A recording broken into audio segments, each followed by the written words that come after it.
Pour plus de vidéos replay, abonnez-vous sur la chaîne YouTube TFM. Appuyez sur la cloche pour avoir des notifications.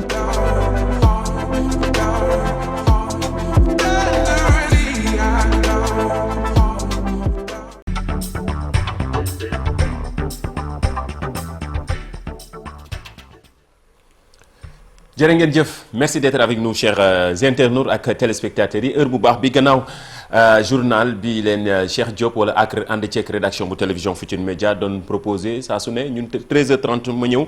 ci altine bi man rek maa fi nekk xam miin ngeen ñu mën ak mairie mais lundi désormais man maa fi nekk gunge leen yéen internautes yi ngir ñu waxtaanee li xew ci biir internet bi diggante li fi jot a xew diggante jeudi vendredi samedi dimanche ñu ñëw def ko ab tënk ñëw ci lundi bi daal di koy partager ak yéen bari na ci yéen aussi ay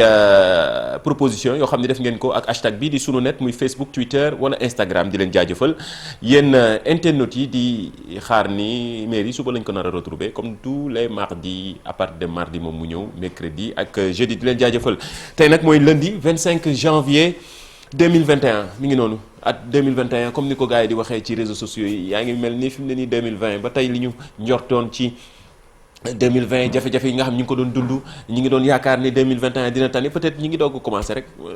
at mi waaye métti na lool ñi faatu Covid 19 bi toujours duñu jóg ci ngeen di gën di takk masque yi respecter mesures barrières yi ndaxte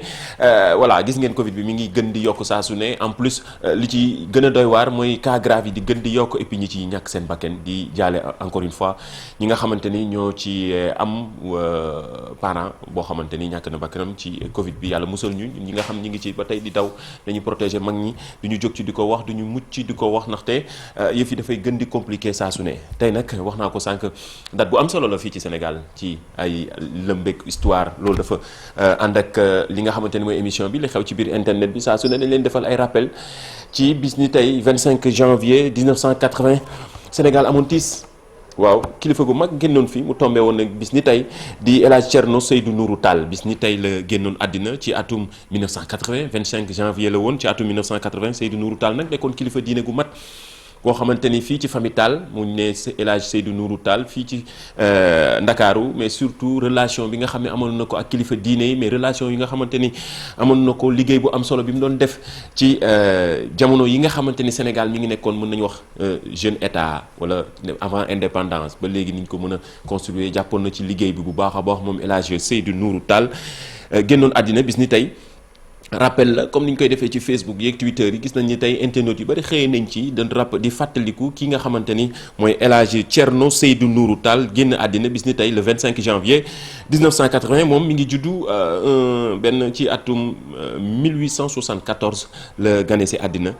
moom El Hadj Seydou Nourou Tall di ko ñaanal yàlla taas ñu ci barkeem yàlla yokk leeram gis nañ ni internet yu bari ñëw nañ ci waaye tamit amaat nañ beneen bis ni tey jii boo xamante ni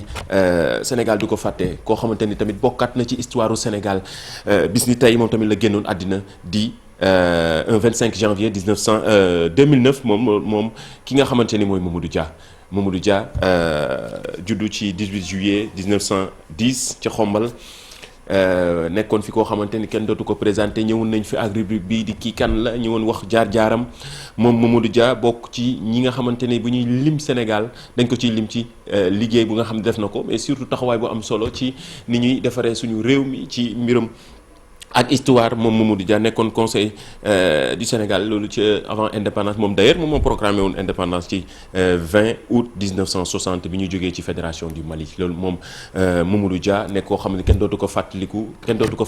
di ko fàttaliku tey bis ni tey la génnoon àddina 25 janvier 2009 moom Mamadou Dia d'ailleurs am nañ benn extrait boo xamante ni internet yooyu ñu ko proposé ñu bëgg ko partagé ndoo ak yéen. J'ai été gracié par Senghor. Quand je suis arrivé, j'ai dit, maintenant, nous nous oublions tout, nous nous embrassons. Ça a été mon geste. Je n'ai pas de rancune sur le plan personnel, je ne peux pas avoir de rancune contre lui. Mais par contre,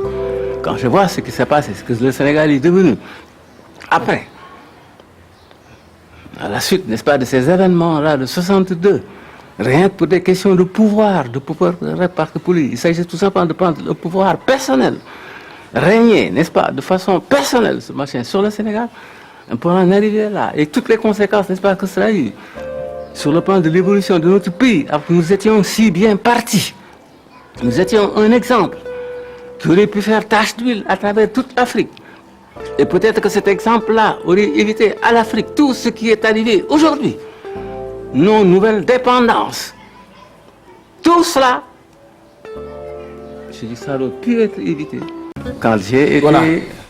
mu nekkoon Mamadou Dia le Maodo moom lañ ko daan woowee nekk koo xamante ni kenn dootu ko présenté ci taxawaayam ci Sénégal mais parcours bu riche bi mu am ak digganteem ak Senghor seen jiixi jaaxa ci la doon ñëwaat jafe-jafe yi nga xam dund na ko dem ba ñu tëj ko kaso histoire baa ngi fii gars yi dañ ciy ñëwaat saa su ne lii nag rappel la yoo xamante ni internet yi comme ni muy demee ci réseaux sociaux yi Facebook Twitter wala Instagram dañu koy partagé ñun tamit ñu gis ni jot na ndaw ñi di ci gën di retrouver wu ñuy fàttaliku bis ni tey la génnoon àddina moom Mamadou Dia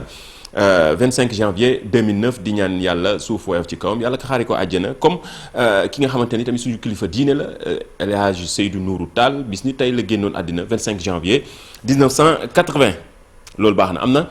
beneen tiis bu ñu am ñun journalistes yi wala lépp ñoo xamante ne ay professionnels médias lañu muy génn àddina Jean Meissa Diop nekk koo xamante ni ku humble ku professionnel lool nekk liggéey bu am solo ci ñi mu formé ci ay ndaw man mii ma bokk ci suñu professeur la woon moom Jean Meissa Diop yàlla na ko yàlla xaare àjjana yàlla woyfal suuf ci kawam nekk koo xamante ni tamit liggéey bu am solo def na ko ci mbirum média mais ci formé ay ndaw ñu nga xamante ni mujj nañu sax di inspiré yeneen i ndaw te loolu am na solo. Jean Meissa yàlla na ko yàlla xaare àjjana gis nañ ni démb ci réseaux sociaux yi képp kuy journaliste ku mu formé wul tamit jàngal na la wala am na lu mu def ci yow ngeen daje ci rédaction yi wala ca école ba rek ñoo xamante ni ay ndaw lañu léegi wala ñu xam tey moom Jean Meissa participé na bu baax ci sa formation di ko ñaanal yàlla xaare ko àjjana. Apu gars yi ñu ngi dugg nag waaw léegi internet yaa ngi nii commencé à envoyer cœur yi comme ni ñu koy defee actuellement nous sommes en live sur Facebook bu télévision Futurs Médias en live ñu actuellement internet yaa ngi nii di commencé gën a dugg di suivre émission bi nga xamante ni moom lañ duppee heure bu baax bi à part gannaaw journal bi ñun ñu ñëw man ak mairie d'habitude mais lundi man rek maa fi nekk léegi mardi mercredi jeudi la mairie di ñëw incha allah ñu ànd ci li xew ci biir internet bi moo tax am na benn image bu ma internet envoyé léegi Apu je pense mën nañ ko benn devinette la je pense waaw lii am na lu rax ci yëf yi am na benn chiffre bu dugg ci biir donc gars yi génne ko def benn cercle mën na ne est-ce que Apu gars yi gis nañ ko lii il faut nga am bët yu baax ah bu fi mairie nekkoon ma ne du ko gis ndax bët yi baaxul dafa teel a jëm mag voilà trouver leen ñu am na benn chiffre bu ci nekk ci biir bu bokkul ci li ngeen di gis voilà am na benn chiffre bu ci ne bu xaw a nduróog moom voilà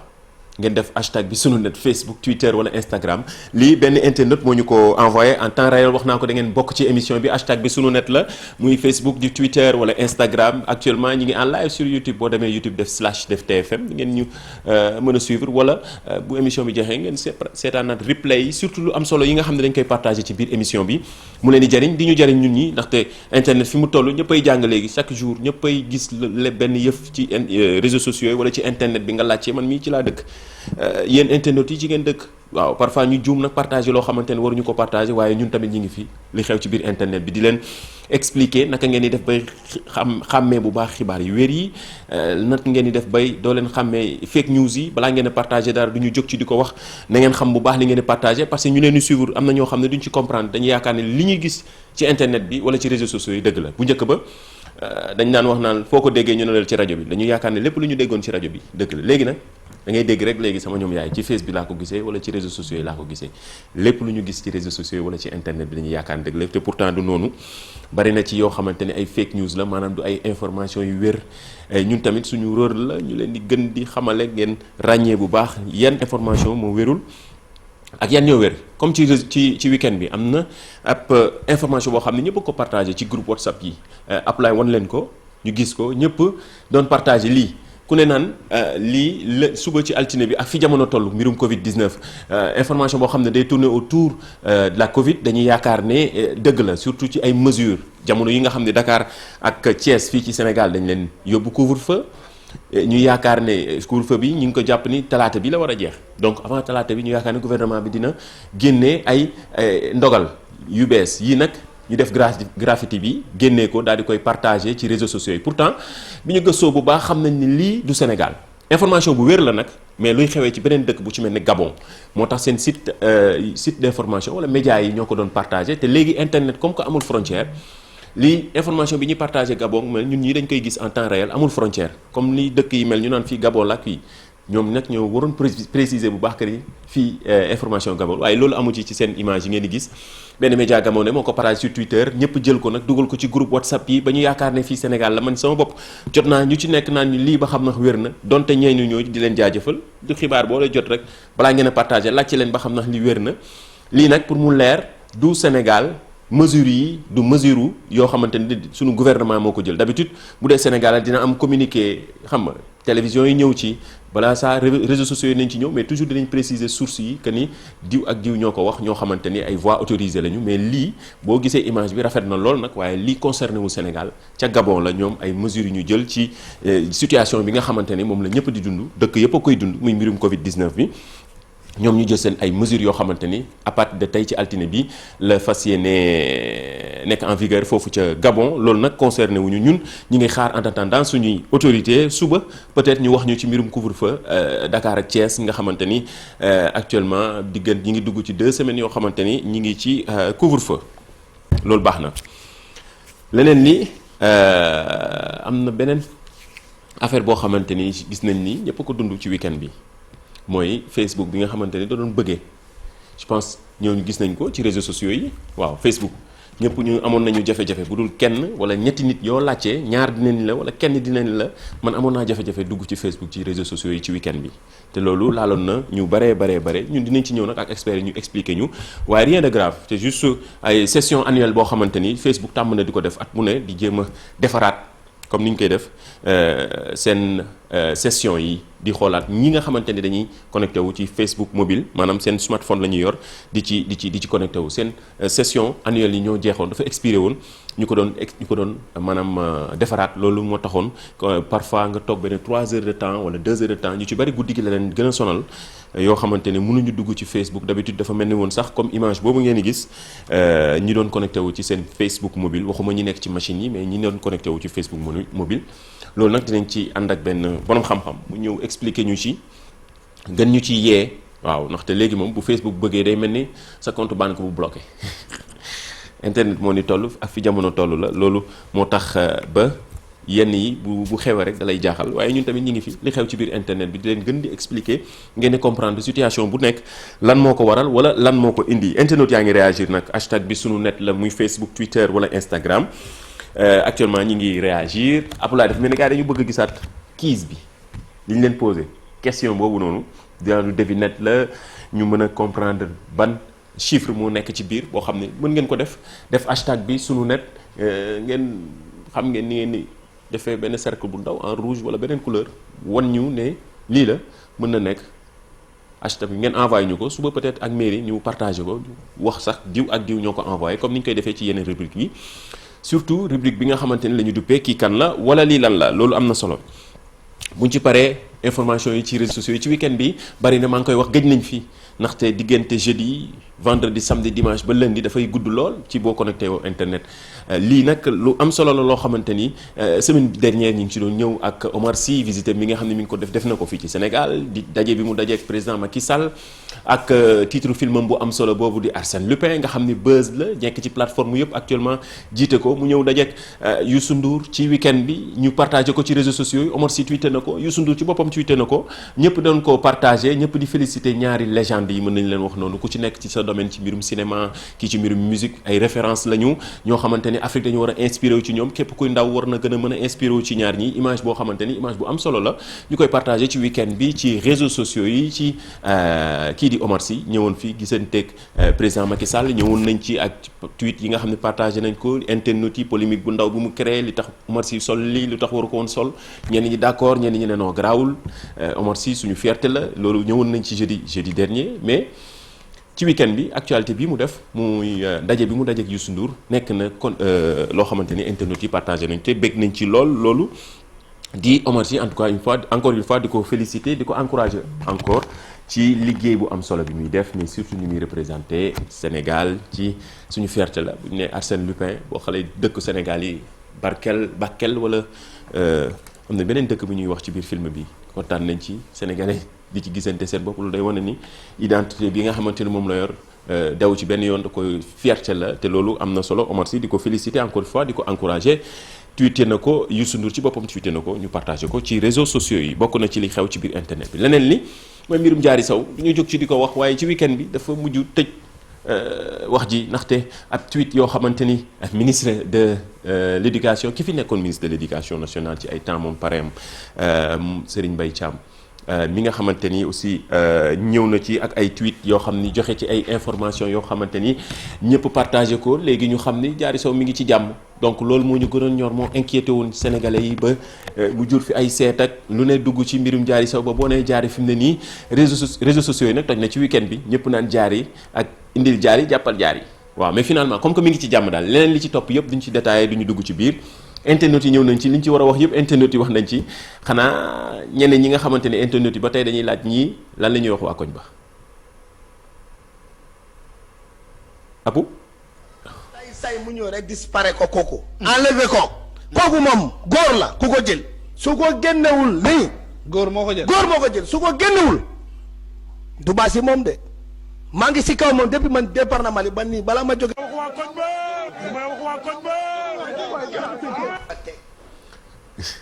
ñii la ñuy laajte nan la ñuy wax waa koñ ba ci mbirum Diary Sow duñ ci ñëwaat détails yi en tout cas statut WhatsApp yi Facebook Twitter diggante vendredi samedi dimanche ba tey jii gars yi ngi partagé Diary tey information bi ci observateur yéeni ci yàb bi indi ci leneen li nga xamante ni Diary nee nañ ba tey d'accord agur dafa bëgg lëlu comme que lëlu ko taxoon na dem dafa bëgg lëlu daal ba tey mais bu kenn inquiété wu mi ngi ci jàmm gis nañ ko ci à travers lettre bu mu bind tey presse bi ñëwaat nañ ci mais en tout cas ci réseaux sociaux yi boo dee photo Diary ku nekk joxe sa commentaire mi ngi noonu loolu tamit bokk na ci li xew ci biir internet bi émission bi loolu la lépp li nga xamante ni da leen di soxal yéen sénégalais yi di leen soxal yéen internet yi dañ koy partagé bis bu ne à partir de 13h30 lundi ba jeudi man ak mairie d'habitude à partir de mardi man ak mairie lundi bi man rek maa fi nekk gunge leen man ak yéen quoi waaw léegi internet bi da ngeen di interagir en temps réel ci Facebook Twitter wala Instagram loolu dafa bokk ci émission bi te loolu am na solo leneen li def buzz ci week-end bi tamit apu wan ma tweet yi rek moo la hashtag bi musiba clip bu Dip Doundou Guiss annoncé nañ ko en grande pompe ci réseaux sociaux yi buzz bi nag dafa garaawoon ndaxte teaseru clip bi dafa def buzz ba ñëpp doon koo xaar ci week-end bi je pense vendredi la woon nañ doon wax am minuit ba ñëpp di xaar en tout cas commentaires yi bari na hashtag musiba bokk na ci hashtag yi gën a siiw nag ci week-end bi tamit ndax dafa relier ak Sénégal quoi waaw ndaxte commentaire voilà mi ngi noonu musiba hashtag bi musiba la woon ci week-end bi fii ci Sénégal li ko waral mooy Dip Doundou Guiss bari ay fans lool ñëpp ñu bari di ko support concurrence bi nag dafa bari xam nga defante bi day bari ci réseaux sociaux yi ñii partisan Dip lañu wala ñii ay fans Dip lañu ñeneen ñi fans Ngaaka Blindé loolu baax na day gën a neexal li ñu ciy bañ kay leneen la rek mais lii day neexal mouvement hip hop bi day neexal musique bi ñu nekk mais surtout jeunesse bi ñëpp di ci jàpp di inspiré wu ñii ay ñoo xamante ni dina inspiré jeunesse yu bari te loolu am na solo en tout cas clipam bi def na buzz ci réseaux sociaux yi ci week-end bi hashtag bi surtout sur Twitter musiba la comme ni ko ngaa ko defee woon ak King Baba bi ñëwoon nañ ci ak 1 million de vues sans clip ak yeneen yu ci xewoon loolu tamit ci internet bi la comme lii émission bi di wundu li xew ci biir internet bi ñun tamit dañ ciy ñëw Abdoulaye internet yi ba tey ñi ngi cherché chiffre bi ma la laaj noonu ku mu nekk ngi commentaire nag gis naa léegi maman Mado bu télévision Futur Média Mado Diaw mi ngi joxe na ne wax na sax chiffre bi mais damay seet ba xam ndax moom trouvé na ko waaw comme ñeneen di wax ne suñu yaay yi dañuy seetaan heure bi maire yu bari dañuy suivre heure bii nga xamante ne mooy heure bu baax bi comme ni ñu koy waxee am na beneen heure bu baax bu war a ñëw nag mais bii internet yi ñoo ñu ko wax heure bu baax bi heure bii dañuy seetaan di suivre bu baax ñenn ñi nee nañ dañ ciy jàng lu bari ba tax ñuy gën a ràññatle ak xool bu baax ci mbirum téléphone portable yeeg astuce yi ñu leen di won ak Mairie Bay Diouf ak surtout li ñu leen di expliquer ci yenn information yi yan moo wér yan moo wérul loolu baax na mais surtout leen jox information en temps réel ci xew ci réseaux sociaux yi donte yu ci bari parfois da leen di rëcc comme ni ma koy waxee da ngay dem ba am infobésité maanaam trop d'informations yi nga xam ne day jóge ci internet bi bu mën a calculer lan moo ciy dëgg lan moo ci dul dëggu nag tellement que y a des infos yi ñëw en temps réel te dafa voilà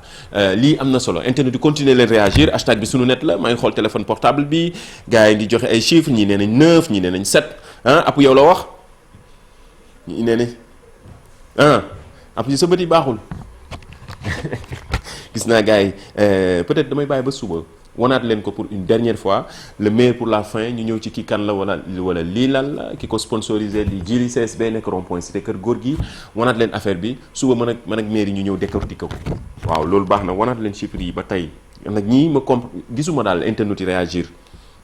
am na daal ñuy joxe voilà ñuy joxe ay 7 6 9 gis naa ko ay ñoom Ndogoy Gueye Kébé Saliou Kane gis naa Boubou Sy Saliou Thioune Soda Ndiaye bari na ñoo xamante ni ñëpp a ngi commentaire wanaat leen image yi bu baax ngeen xool damay bàyyi ba mairie ñëw suba ñu décortiquer ko le meilleur pour la fin kii kan la wala lii lan la mooy rubrique bi nga xamante ni moom la ñëpp di xaar su lu am solo loo xamante ni dañ koy xaar ci rubrique bu kii kan la wala lii lan la mooy Jili CSB di ko jaajëfal nekk rond-point cité kër góor gi moom muy sponsor officiel bu rubrique bi app mën nga ñu woon Jili ñu xool ci day jàpp bu baax ci yëf yi chaque semaine ñu tànn kenn mu dem fa ci Jili jël téléphone portable d'habitude loolu leen ni may leen ay gadget chaque semaine ñu tànn kenn ci benn rubrique rek ñu tànn kenn comme ni ñu koy defee indi leen benn image yu démb ak tey gars yi comparé comme ni ñu defee tey sànq ci rappel yi ñu xool ko bu baax parfois réaction yi day bari ci réseaux sociaux yi muy Facebook Twitter wala Instagram ak hashtag bii di sunu net mooy loo xamante ni mënuma dégg di wax di dégg voilà loolu am na solo mooy kii kan la wala lii lan la mën nañu woon kii kan la bi passé ñu xàmmee ko ñu xool ci jàng ci ndaxte ñu bari trouvé wuñu ko woon quand même moo tax ma bëggoon Merry Beye Diouf nekk fi kii kan la bii passé mënuñu ko woon gis voilà kon dañ leen di renvoyer waat bi continuer leen parce que internautes yi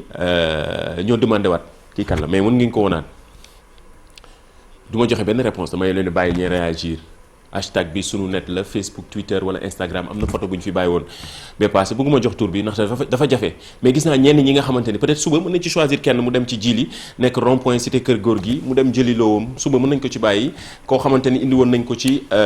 kii kan la bi wala lii lan la bi loolu tamit am na solo donc indi leen kii kan la bu bees donc mu nekk ñaar yoo xamante ni internet yi am nañ possibilité réagir lii def c'est une première fois voilà wax leen ñu kii kan la muy Facebook Twitter wala Instagram ngeen réagir en temps réel mën nañ ci tànn kenn mu dem ci Jili jëli loo mooy rond-point cité kër góor gi d'habitude Jili ay téléphone portable lay joxe yu am solo yoo xamante ni parfois boo demee dinañ photo wu partagé yéen tamit ngeen partagé seen ay photo ñun tamit ñu partagé ko fii d'habitude bu demee ki nga xamante ne moom la ñuy choisir pour mu dem ci Jili CSB nekk rond-point cité kër góor gi kii kan la wala lii la attends xaaral ma xool réaction internet yi ba xam na d'habitude dina am ñuy teel a trouver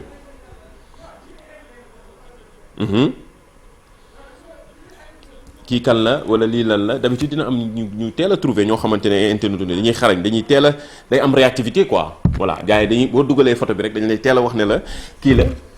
kii diw la waaw jafal la biographie am bu am solo parfois ñu tànn ci kenn te temps yi ne ñi ngi tànn jigéen ñi rek nag leen yóbbu ci Jili ñu jël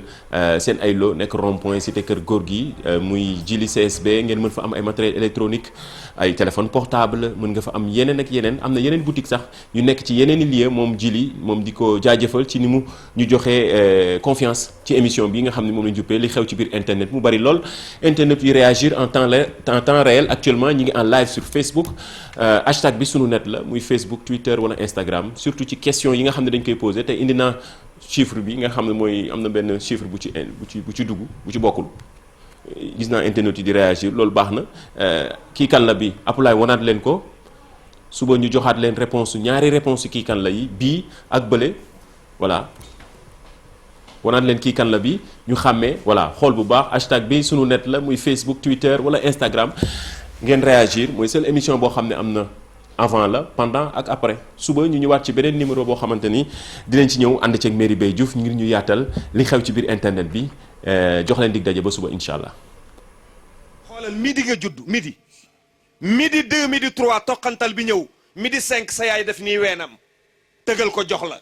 nga xëcc tuuti rek ak sa tuñ yu nooy yi amoo doole amoo kattan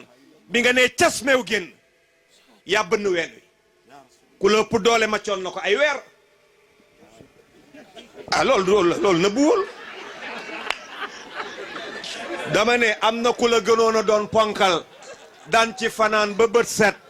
mu dem noddi allahu akbar jàkka ja meew génnul waaye Chérif gars yi dañ lay wax loo waay ñun yow benn waay wax na ma ko damay waxtaan mu naan ma yow Malick Diop doo dem